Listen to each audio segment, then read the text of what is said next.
प्यारे दोस्त,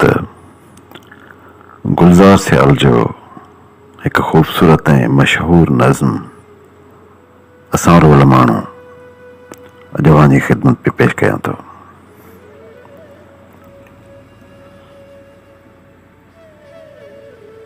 न मंज़िल जे रस्ता भुलियासीं त छा आहे, असां रोल माण्हू रुलियासीं त छा आहे।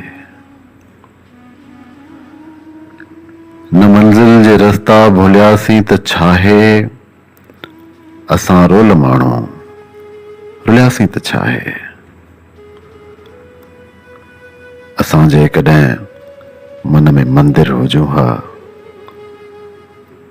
हसीनाऊं भेटा में ॿारिन हा ॾिया। असां या त मस्जिद जा महराब थियूं हा, पवन हा साते के सजदन जा लिया। न हो इश्क में हज जो इम्कान कोई, बदी खाली एहराम निकिरी पियासीं।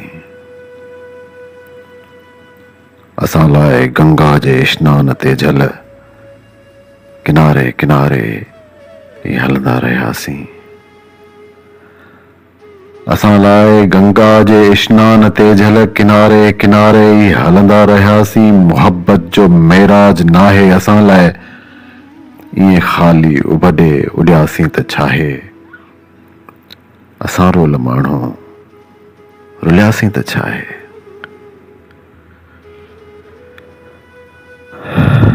न वारनि खे मिलियूं फणियूं आङुरियुनि जूं, न ज़ुल्फनि मां आई हवा का उठे जी।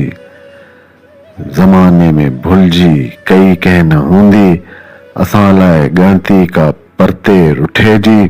हसीननि जे हूंदे अकेलो गुज़ारण, वॾी साबिती अभागे हुजण जी।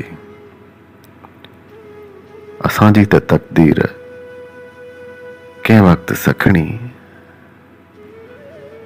कई न आहे दावा सभागे हुजण जी। असांजी त तक़दीर कंहिं वक़्तु सखणी, कई न आहे दावा सभागे हुजण जी। असां लाइ सुनसान सभु घर घिटीअ में, वञी कंहिं बि दर वटि रुकियासीं त छा आहे। असां रोल माण्हू रुलियासीं त छा आहे।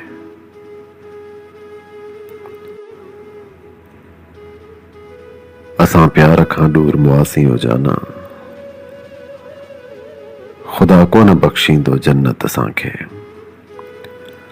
हथड़नि ते मेहंदी जी हसरत असांखे, मिली कान अहिड़ी का दावत असांखे।